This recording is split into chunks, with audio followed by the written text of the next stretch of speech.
Thanks a lot. Save some for the end.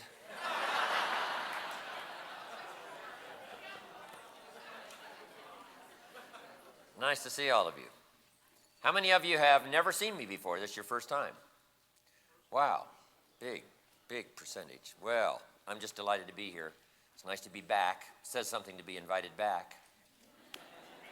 Doesn't say everything, but it says something. Maybe it says, let's give him one more chance. See if he can get it right this time. And my congratulations to all of you, right, that did the extra work to get here. Made the calls, walked the streets, knocked on the doors, did the meetings, talked to the people, and paid the price. I appreciate that. The big price, of course, being your time to be here. But you're the cream of the crop. You're the ones that are out there doing it and leading the way, picking up the task. And I appreciate that.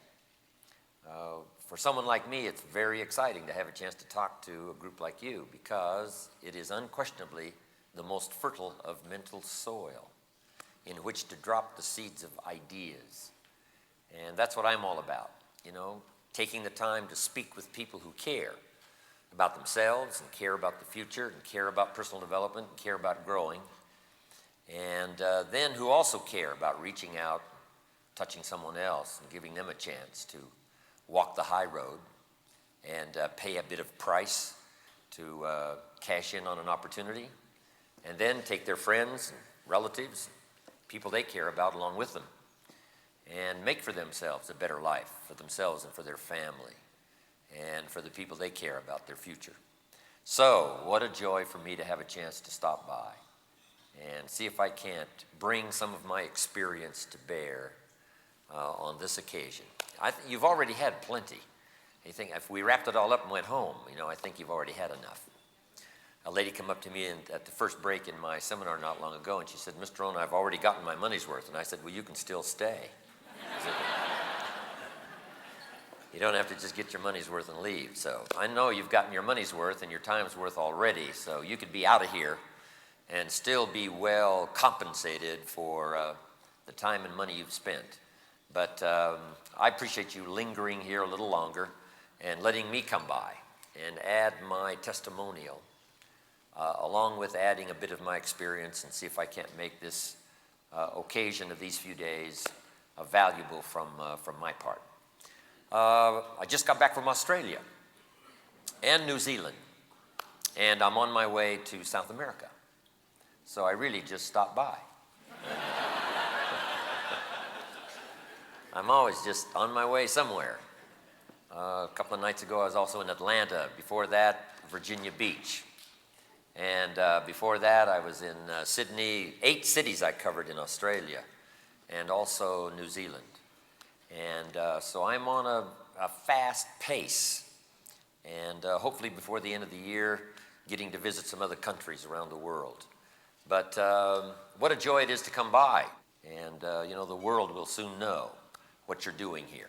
Sometimes when you're off doing it in a quiet location, when you're off doing it in a small meeting, when you're off telling the story in someone's living room that hasn't got the dimensions of this room here today, and you're telling it to, just a handful of people that are listening, or one-on-one.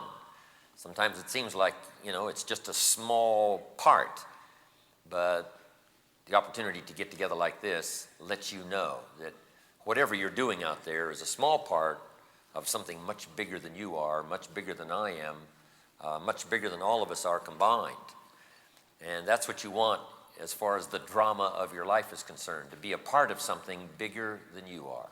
But for you that have paid the extra price, done those extra meetings, and worked extra hard, my congratulations to you. Because I know what it's like. I've been out there putting together my own enterprises for the last 40, 45 years. And I know what those early days are like. But part of it is your camaraderie with each other, chance to be able to call each other, lean on each other's experiences, and to be able to see a bit more of the vision collectively that you couldn't see for yourself personally. And for your notes today, that one of the causes we have is to help people see themselves better than they are before they can see it for themselves. Help them to see the vision through our eyes before they can see it for themselves. One of my father's close friends in Idaho, Jack Simplot, Idaho's billionaire. I don't know, he's worth about $1.5 billion. He and my father have been friends for about 45 years, long time. And Jack's quite a character, 88, 89 years old, still going strong. He produces French fries, among a lot of other things. Ray Kroc was one of his close friends. And one of Jack's customers is McDonald's. In fact, that's probably the only customer you need, right, is McDonald's, if you're making French fries. But, Jack is a billionaire, and I just love to be around him. I love to shake his hand. Not many times you have a chance to have a $1 billion handshake, right? I found out what the $1 million handshake was all about, but the billion, I'm telling you, you can feel it. It's heavy, heavy. So Jack has got a $1 billion handshake. But we're now in tune with talking billions. But now beyond billion is trillion. Sad to say, America is what? $4 trillion in debt. And I'm not sure I understand what $1 trillion is. But I'm sure $1 trillion here, $1 trillion there, it starts to add up.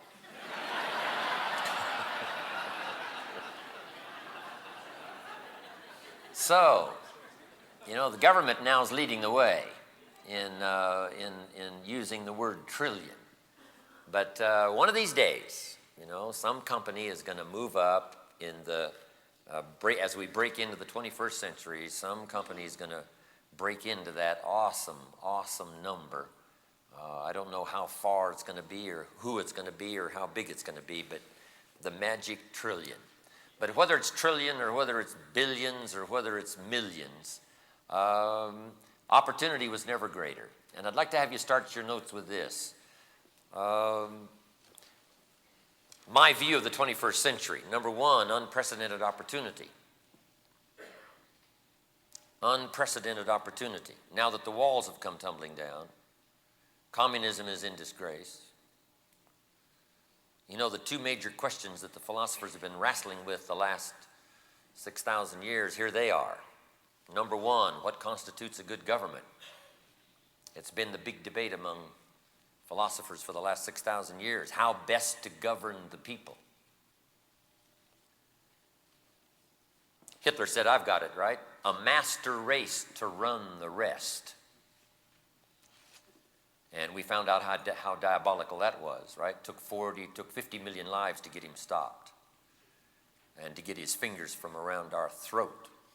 What an awesome devastation that was for the whole world. We called it World War II, primarily to stop this diabolical character from exercising his political judgment, not only on his own country, but he tried to inflict it on the whole world, along with his desperate cohorts.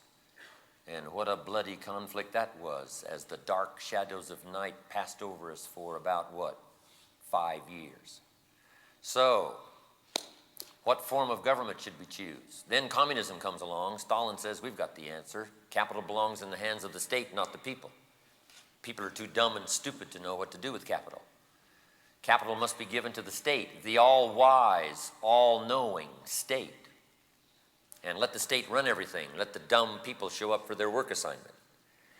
And we were all very well aware of the devastation they caused for the last 75 years as we debated that godless ideology, as they shut down the churches and closed the synagogues and declared that there was no God as official doctrine. And they devastated every country and every person they touched. It is going to take $1 trillion to clean up East Germany. They have already spent $500 billion, and they've got $500 billion yet to go. What a devastation for 75 years. But we finally got rid of communism. The walls came tumbling down. I met Ed Meese on the airplane the other day going to Australia, who was, Ronald Reagan's chief of staff for a while. And I asked Ed, I said, Ed, were you there when Ronald Reagan made his speech at the Berlin Wall, when he thundered, Gorbachev, tear down this wall? He said, no, of all the occasions I would like to have been, that was one, but I had to miss that one. He said, I made most all the rest. But what an occasion that was. And soon after that, the walls finally came tumbling down. Communism in disgrace after 75 years of horror. The Iron Curtain dropped all over the world. But finally, it finished. First thing people started to do when the walls came tumbling down was open up the churches. They wanted to sing the Messiah after 75 years of absence in St. Petersburg. And sure enough, not long after that, the Messiah was sung and the bells were rung in St. Petersburg as the long shadow of communism finally was pushed back, pushed back, pushed back. So, what constitutes a good government? Somebody once said, what's best probably would be a benevolent king. The only problem is those two don't usually go together. Most benevolent people don't tend to be kings, and most kings don't tend to be benevolent. But we've preached now all these years, the last 200 and especially the last 75 in debate with communism, the best form of government is democracy and freedom. It's fun to watch freedom when it finally takes hold, democracy when it finally begins its process, free enterprise when it finally starts bringing goods and services to the marketplace from the genius of the people, not the state. It is a marvel to watch when people take pennies and turn it into fortune and take dollars and turn it into enterprise. It's exciting when the government is limited and the people are expanded and no longer are the people required to serve the state, but the state is required to serve the people. How exciting to watch democracy flourish. I've been in Prague every summer, the last 3 summers. It's exciting to watch freedom now in Prague. You can talk politics now in the cafes in the square and not be afraid. It's fun to watch some of those Eastern European countries with all of the problems and with all that it takes to finally get it sorted out. And, the mafia takes advantage in the old KBJ, KJB.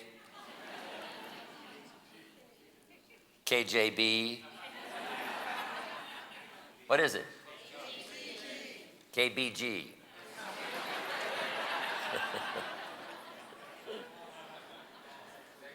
As they've turned into the new mafia in Russia. But with all of that, I'm telling you, once freedom starts to go, once the grassroots start to take hold, once people understand that if they take full responsibility, they can build a country second to none, they can enjoy the fruits of their own labor, they can work together and build democracy and freedom, and have the vote the politicians in, vote them out, limited government. I'm telling you, it's fun to watch all that take hold. And since I have a chance to travel around the world, I get to see it many times close up, firsthand. But anyway, freedom and democracy, we feel, is the best form of government. Churchill said, democracy is a little messy, but it's better than any other form of government we've been able to design for the last 6,000 years. So, question 1, what constitutes a good government? Here's question number 2, the philosophers have been wrestling with for the last 6,000 years. What constitutes a good life? What makes life unique and worthwhile as we find ourselves here on this spinning planet headed somewhere? What are the elements of a good life? How do you build a good life? I deal with that in some of my other seminar material. But those are big questions to ask.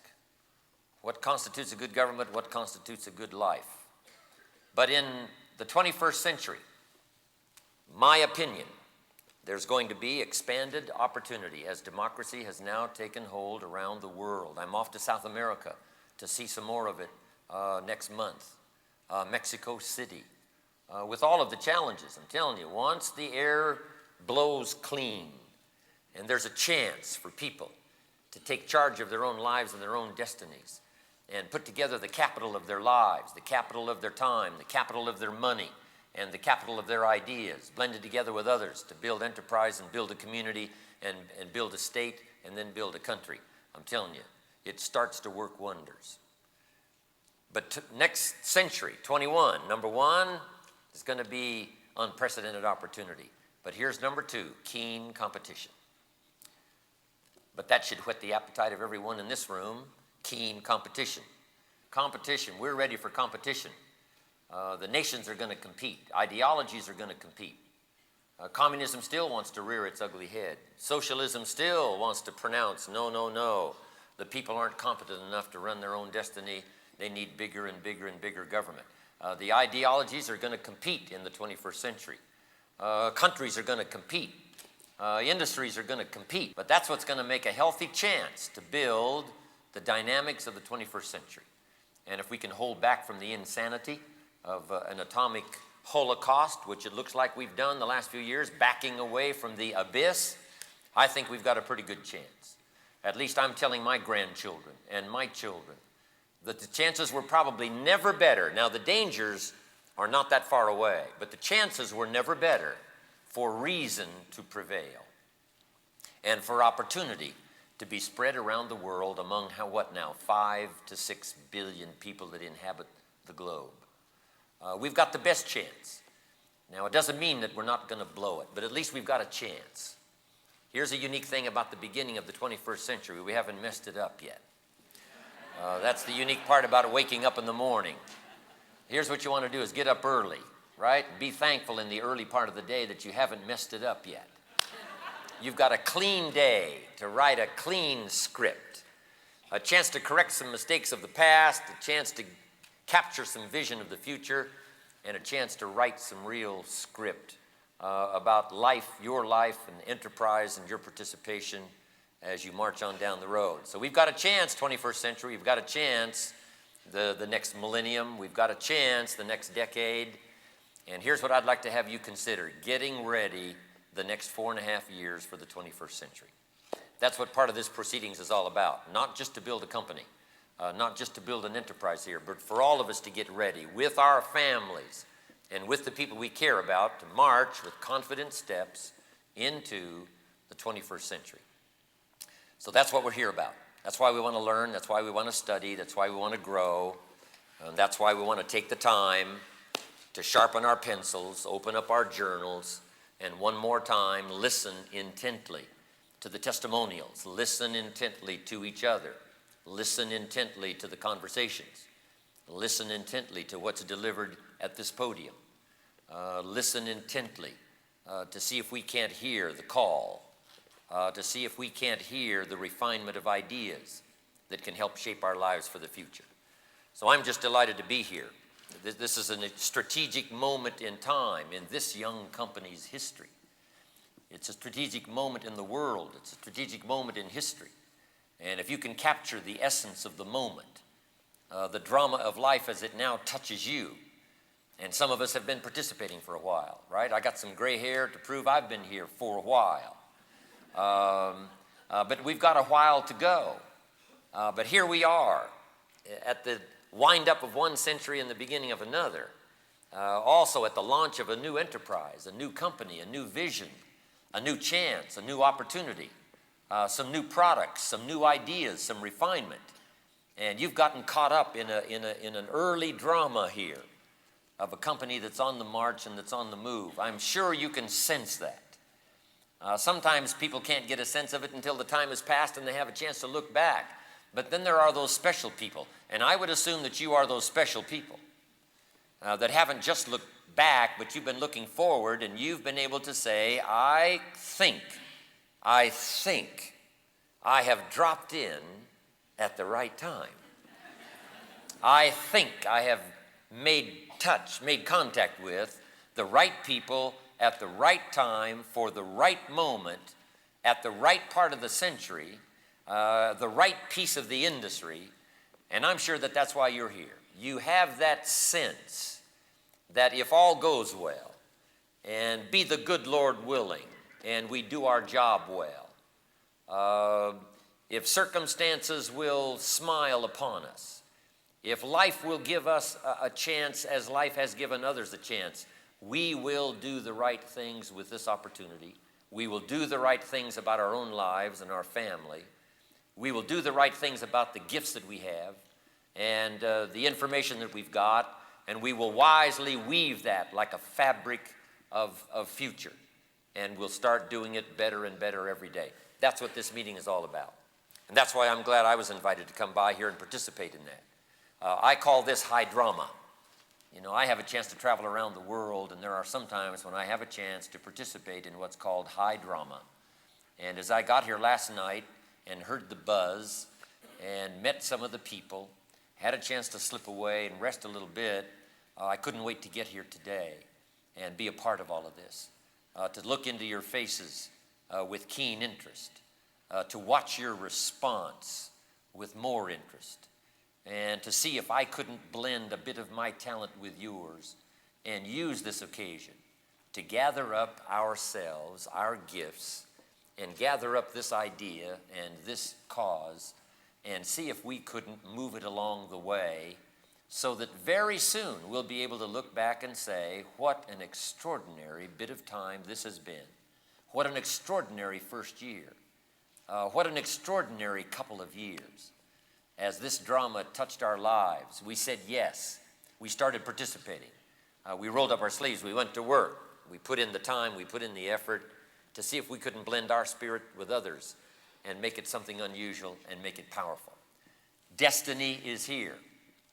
Of course, it's possible to mess it up. That history reads like that for the last 6,000 years. But with all of the factors going here, there's no reason to do that. There's no reason that every problem can't be solved. There's no reason that every, hitch can't be taken care of. There's no reason why, as this whole thing starts to unfold, that we can't each take a piece of it and say, hey, I'll solve my piece. And then the leadership will solve their piece. The company will solve whatever problems they have to solve. And my organization, we'll get that in line so that each person takes a piece of it. And then the drama starts to take shape. And that's already happening. It's fun to watch. I'm in touch here, seeing what's going on. And I couldn't be more delighted with what's happened so early, so fast, so quick. And all of that is due to your participation, your interest, blending your life with the lives that got this thing going. And I'm just delighted to be a part of it. So glad I got a chance to come by.